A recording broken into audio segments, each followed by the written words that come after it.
নমস্কাৰ mid day 18 হতে ষ্টুডিঅত মই প্ৰিয়ংকা দুদিনীয়া ভ্ৰমণ সূচীৰে উত্তৰ পূবলৈ কেন্দ্ৰীয় গৃহমন্ত্ৰী অমিত শাহ আজি শ্বিলঙলৈ আহিব কেন্দ্ৰীয় গৃহমন্ত্ৰী অমিত শাহ দীৰ্ঘদিনীয়া অসম মেঘালয় সীমা সমস্যা সন্দৰ্ভত দুই ৰাজ্যৰ মুখ্যমন্ত্ৰীয়ে কৰিব আলোচনা শাহৰ উপস্থিতিত দুইখন ৰাজ্যৰ 12টা স্থানক লৈ হ'ব আলোচনা অমিত শাহে অংশগ্ৰহণ কৰিব উত্তৰ পূব পৰিষদৰ বৈঠকতো অমিত শাহৰ আগমনৰ পূৰ্বে দুই ৰাজ্যৰ মুখ্যমন্ত্ৰী বৈঠক দুই ৰাজ্যৰ সীমা সমস্যাক লৈ আলোচনা কৰে হিমন্ত বিশ্ব শৰ্মা আৰু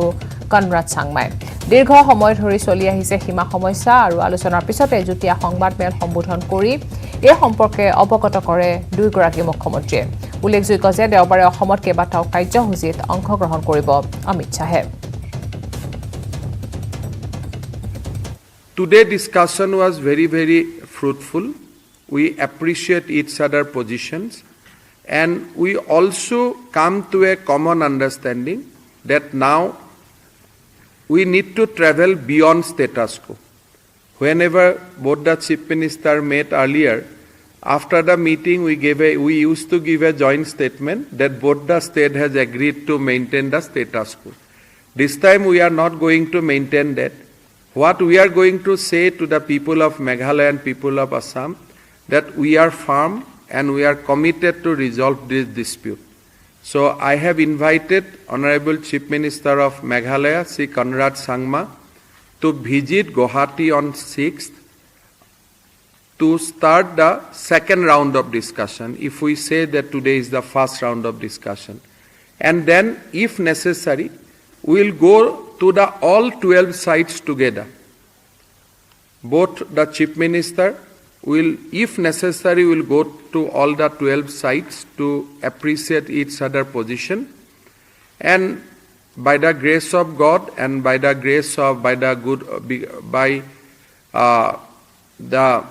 blessings of both the state, people of Assam and people of Meghalaya, I am convinced that we will be able to resolve this dispute. Thank you very much. I would first of all take this opportunity to thank the Honorable Chief Minister of Assam for his visit to Shillong and more importantly for agreeing to have this meeting today here in the Secretariat. It is in a way a historic meeting because Honorable Chief Minister of Assam has come himself to the Secretariat and met us here, which has also sent a very positive message to the people of the state that Assam is very keen to see that we find a solution to this very long pending. অলিম্পিকত ব্যক্তিগত শাখাত প্ৰথমটো পদক ভাৰ উত্তোলনত মীৰাবাই চানুৱে লাভ কৰিলে ৰূপৰ পদক মহিলাৰ 49 কেজি শাখাত ৰূপৰ পদক মীৰাবাই চানুৰ অলিম্পিকত ব্যক্তিগত শাখাত প্ৰথমটো পদক লাভ কৰে ভাৰতে ভাৰ উত্তোলনত মীৰাবাই চানুৱে লাভ কৰিলে ৰূপৰ পদক মহিলাৰ 49 কেজি শাখাত ৰূপৰ পদক লাভ কৰে মীৰাবাই চানুৱে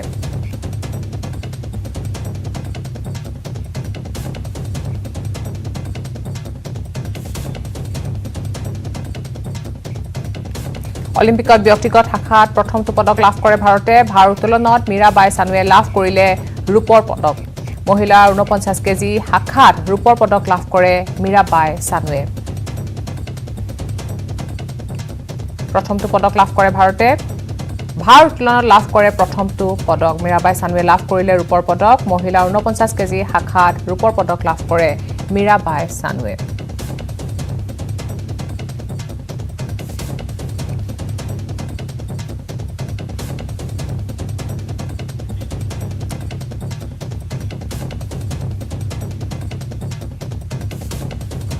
খেলৰ খবৰ এটা ভাল খবৰ অলিম্পিকত ব্যক্তিগত শাখাত প্ৰথমটো পদক লাভ কৰিছে ভাৰতে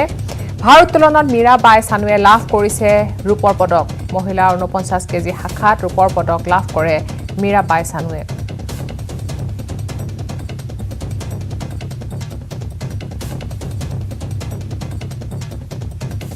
ভাৰ উত্তোলনত লাভ কৰিছে মীৰাবাই চানুৱে ৰূপৰ পদক 49 কেজি শাখাত ৰূপৰ পদক লাভ কৰে মীৰাবাই চানুৱে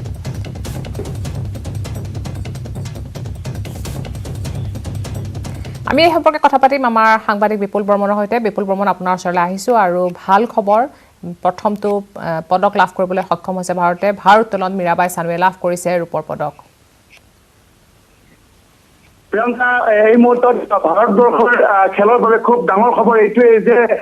আমাৰ মণিপুৰৰ আৰু বিশেষকৈ উত্তৰ পূব সীমান্ত মালিগাঁৱৰ যি ৰেলৱে কাৰ্যালয় আছে এই ৰেলৱে কাৰ্যালয়ৰ কৰ্মচাৰী খেলুৱৈ মীৰাবাই চানুৱে এই মুহূৰ্তত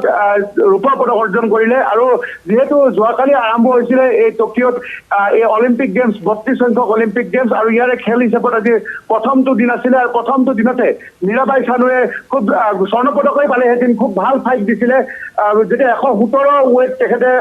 দাঙিবলৈ খুজিছে ক্লিন এণ্ড জাৰ্ক দাঙিবলৈ খুজিছে তেখেত ব্যস্ত হৈছিলে কিন্তু চীনৰ লগত খুব টাফ ফাইট হৈছিলে আমি আশা কৰিছিলো যে তেওঁ স্বৰ্ণ পদক পাব কাৰণ যিগৰাকী খেলুৱৈ ব্ৰঞ্জ পদক পাইছিলে ইণ্ডোনেছিয়াৰ তেওঁৰ যিটো ক্লিন এণ্ড জাৰ্ক বহুতখিনি তলত থাকি গৈছিলে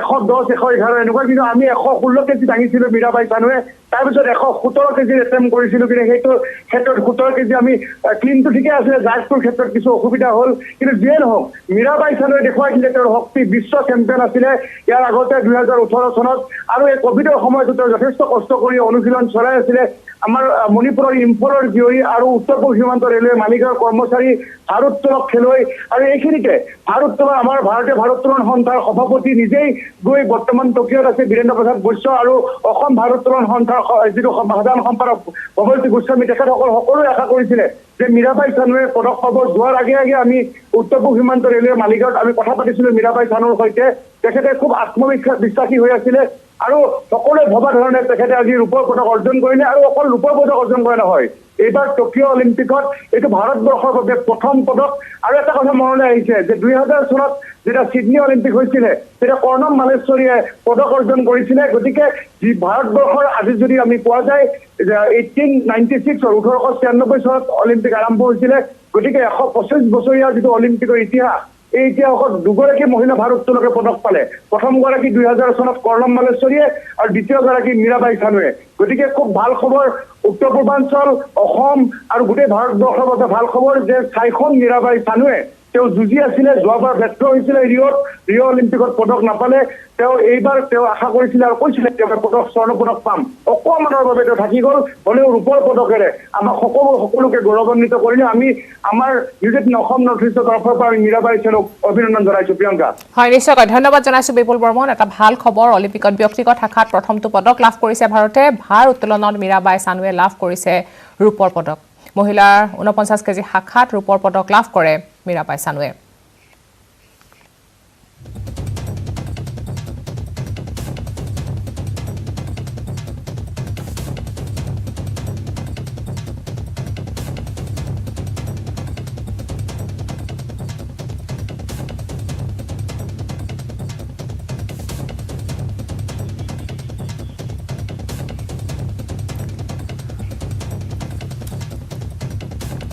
মণিপুৰৰ ভাৰোত্তোলক মীৰাবাই চানুৱে লাভ কৰিছে প্ৰথমটো ৰূপৰ পদক ভাৰতৰ প্ৰথম জয় ভাৰোত্তোলনত মীৰাবাই চানুৱে লাভ কৰিছে ৰূপৰ পদক মহিলাৰ 49 কেজি শাখাত ৰূপৰ পদক লাভ কৰে মীৰাবাই চানুৱে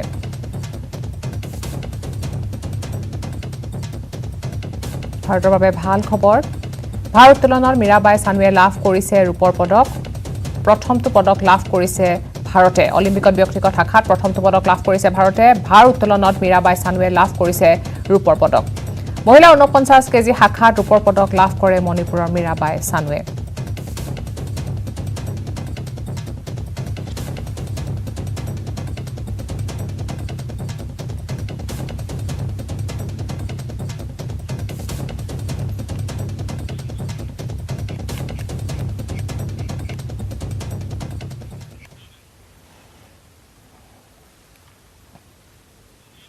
টকিঅ' অলিম্পিকৰ হকী জয়েৰে যাত্ৰা আৰম্ভ কৰে ভাৰতে টকিঅ' অলিম্পিকৰ পুৰুষ হকীৰ প্ৰথমখন খেলত জয় হয় ভাৰতৰ প্ৰথমখন খেলত ভাৰতে পৰাস্ত কৰে নিউজিলেণ্ডক 3-2 ব্যৱধানত ভাৰতে পৰাস্ত কৰে নিউজিলেণ্ডক ইফালে টকিঅ' অলিম্পিকৰ হকী জয়েৰে যাত্ৰা আৰম্ভ কৰে ভাৰতে টকিঅ' অলিম্পিকৰ পুৰুষ হকীৰ প্ৰথমখন খেলত জয় হয় ভাৰতৰ প্ৰথমখন খেলত ভাৰতে পৰাস্ত কৰে নিউজিলেণ্ডক 3-2 ব্যৱধানত ভাৰতে পৰাস্ত কৰে নিউজিলেণ্ডক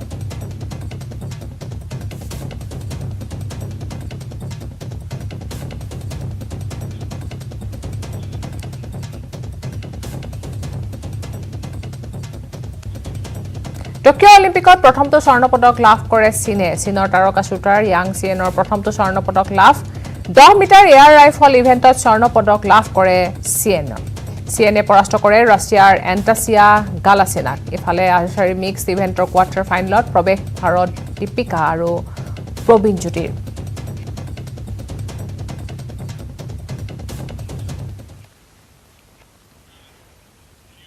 অলিম্পিকত যোগদান কৰিব নোৱাৰিলে ধিং এক্সপ্ৰেছ ৰূপে খ্যাত হিমা দাসে ভৰিত পোৱা আঘাতৰ বাবে এক সোণালী সুযোগৰ পৰা বঞ্চিত হ'ল দৌৰ ৰাণী হিমাই বৰ্তমান গুৱাহাটীত আছে হিমা দাস গুৱাহাটীতে টকিঅ' অলিম্পিকৰ উদ্বোধনী অনুষ্ঠান উপভোগ কৰিলে হিমাই নেহৰু ষ্টেডিয়ামত টিভিৰ পৰ্দাত বৰ্ণাঢ্য উদ্বোধনী অনুষ্ঠান উপভোগ কৰি ভাৰতৰ খেলুৱৈসকলৰ লগতে লাভলীনালৈ জনালে সফলতা কামনাৰ শুভেচ্ছা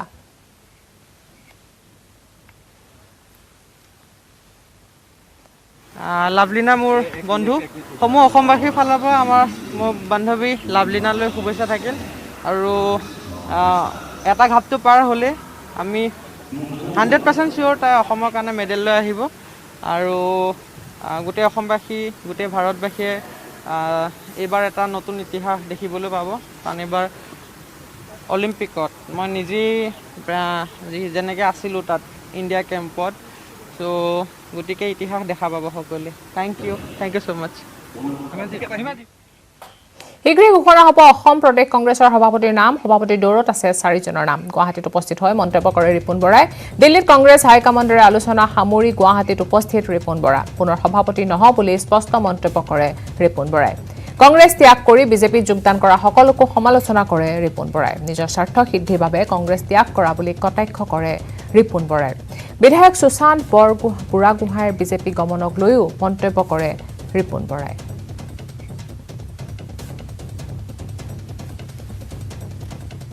হাইকমাণ্ডে আলোচনা কৰিছে আৰু এতিয়া কি মই ফ্লাইটত অহাৰ সময়ত যদি কিবা হৈছে মই নাজানো সেইটো মই নাজানো কাক দিয়ে 3-4জনৰ নাম আছে মোৰ লগত 3-4জনৰ বিষয়ে আলোচনা হৈছে আৰু আটাইকেইজনৰ ওপৰত মোৰ পৰা অপিনিয়ন লৈছে মই যি অপিনিয়ন দিব লাগে দিছোঁ কিন্তু সেইখিনি মই আপোনালোকৰ আগত ক'ব নোৱাৰোঁ নাই মই সেইটো ক'ব এই যিবিলাক আপোনালোকে মিডিয়াত মই সেইটো নকওঁ প্লিজ মানে 4জনৰ নাম আছে আৰু সেইটো যিবিলাক নাম ওলাই আছে মিডিয়াত মোৰ মুখেদি মই কাৰো নাম নকওঁ মইতো ৰিজাইন দিছোঁ মোক দুবাৰ সুধিছে পুনৰ কণ্টিনিউ কৰিব নেকি মোক কৈছিলে কিন্তু মই অলৰেডি মই কৈছোঁ যে মই কণ্টিনিউ কৰিব নোৱাৰোঁ মই নকৰোঁ কিন্তু মই এজন কংগ্ৰেছৰ সৈনিক হিচাপে যিজন নতুন সভাপতি হ'ব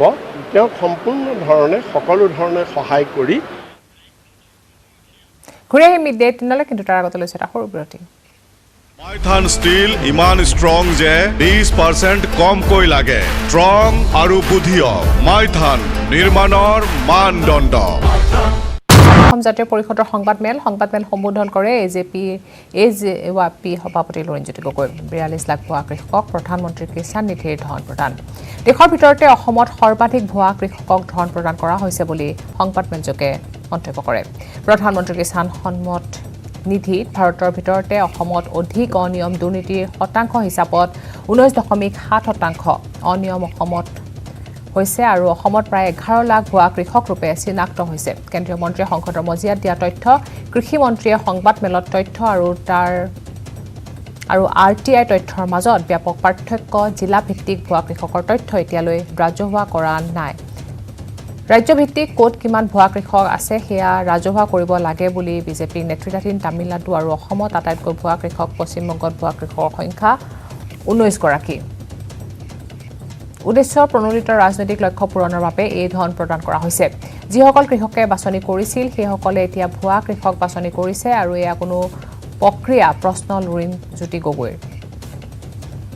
মহাৰাষ্ট্ৰত অধিক জনসংখ্যা থকা ৰাজ্যত এয়া হোৱা নাই এইদৰে মন্তব্য কৰে এজেপিয়ে 4 সমষ্টিৰ বাবে গঠন বিশেষ প্ৰতিনিধি দল এজেপিয়ে আগবঢ়োৱা আহ্বানক এতিয়ালৈ পোৱা নাই সঁহাৰি কোনো ৰাজনৈতিক দলৰ সৈতে হোৱা নাই কোনো আলোচনা আমি মিত্ৰতা অথবা মহাজোঁটৰ কথা কোৱা নাই বিপৰীতে বিচাৰিছোঁ উমৈহতীয়া প্ৰাৰ্থী আৰু একমাত্ৰ বিজেপিক প্ৰতিহত আৰু প্ৰতিহত কৰাৰ স্বাৰ্থত কোনো সাম্প্ৰদায়িক দলৰ পক্ষত আমি নাই বুলি বিজেপি যিদৰে বিৰোধ একেদৰে AIDF মাথোন বিজেপিত প্ৰতিৰোধৰ বাবে এয়া আমাৰ আহ্বান বুলিহে মন্তব্য কৰে লুৰিণজ্যোতি গগৈয়ে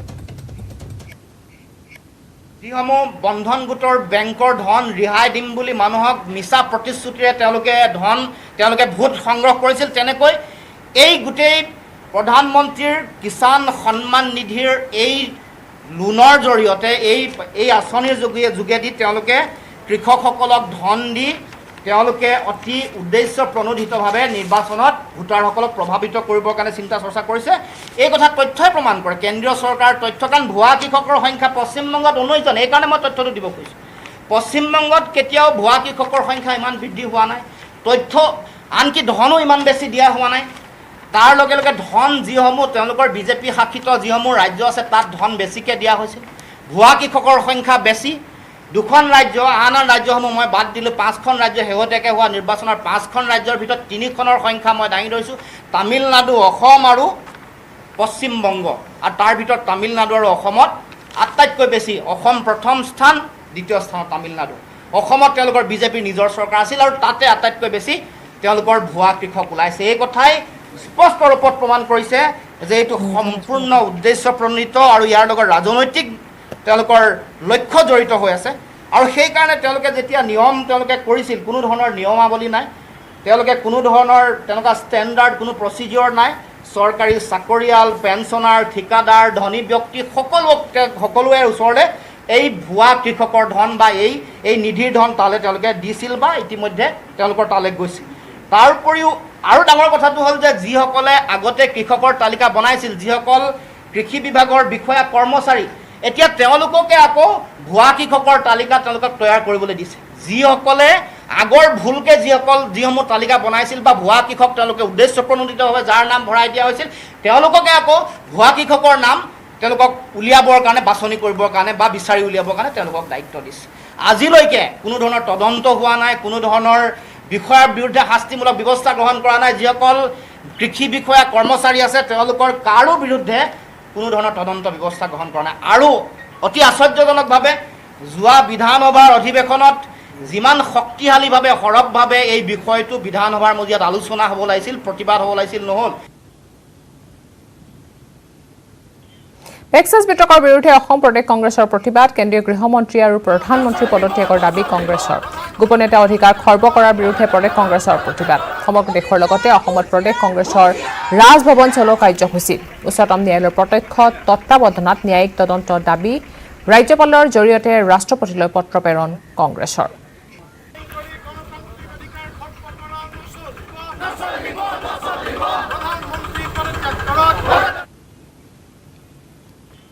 মীৰাবাই চানুক অভিনন্দন প্ৰধানমন্ত্ৰী নৰেন্দ্ৰ মোদীৰ। অলিম্পিকত চানুৰ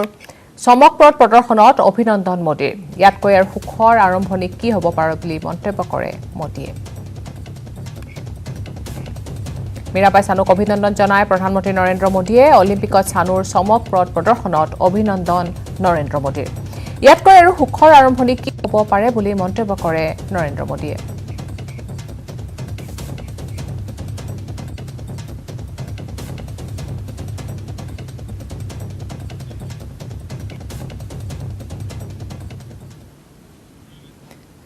দুদিনীয়া ভ্ৰমণসূচীৰে শ্বিলঙত উপস্থিত গৃহমন্ত্ৰী অমিত শ্বাহ। দীৰ্ঘদিনীয়া অসম মেঘালয় সীমা সমস্যা সন্দৰ্ভত দুই ৰাজ্যৰ মুখ্যমন্ত্ৰীয়ে কৰিব আলোচনা। শ্বাহৰ উপস্থিতিত দুয়োখন ৰাজ্যৰ 12টা স্থানক লৈ হ'ব আলোচনা।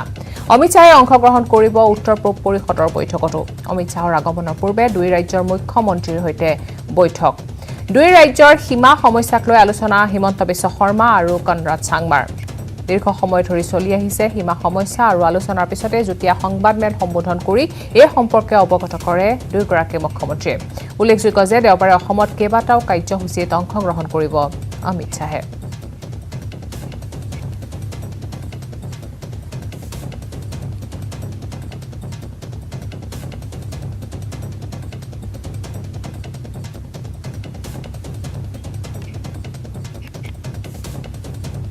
শ্বিলঙত ইতিমধ্যে উপস্থিত হৈছে গৃহমন্ত্ৰী অমিত শ্বাহ। দুইখন ৰাজ্যৰ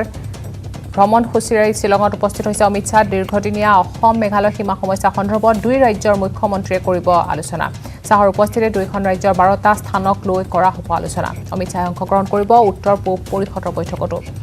অমিত শ্বাহৰ আগমনৰ পূৰ্বে দুই ৰাজ্যৰ মুখ্যমন্ত্ৰীৰ বৈঠক অনুষ্ঠিত হয় আৰু দুই ৰাজ্যৰ সীমা সমস্যাক লৈ আলোচনা কৰে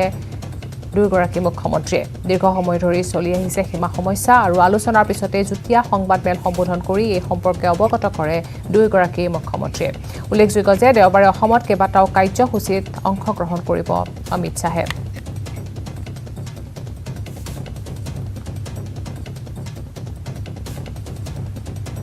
দুদিনীয়া ভ্ৰমণসূচীলৈ ইতিমধ্যে শ্বিলঙত উপস্থিত হৈছে গৃহমন্ত্ৰী অমিত শ্বাহ অসম মেঘালয় সীমা সমস্যাক লৈ কৰিব আলোচনা দুই ৰাজ্যৰ মুখ্যমন্ত্ৰীয়ে কৰিব আলোচনা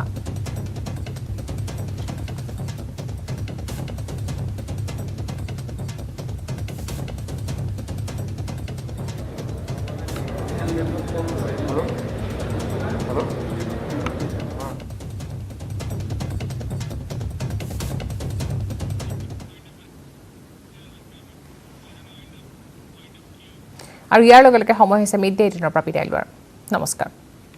ষ্টিল ইমান